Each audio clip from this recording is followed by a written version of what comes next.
brioche purl stitch now. After you've complete the round where you're doing the slip-one yarn over and the brioche knit, the next round is going to be set up a little differently, because this time the single loop is over the knit column and the one with the extra loop is over the purl column. And when you reach this round, it means that this one is going to be slipped with the yarn over, and this one will be a brioche purl or a burp.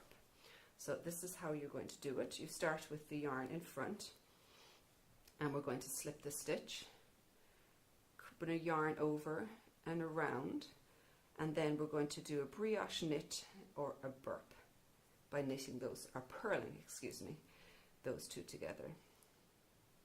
So we're going to go do the next one here again, slip the stitch, bring the yarn around the needle, and the brioche purl or burp of those two together. Slip one, yarn over, and burp. And you just continue with that till you reach the end of the round. If you ever get confused about what round you're on, just check which one has got the single stitch, and that's the one that's going to be slipped.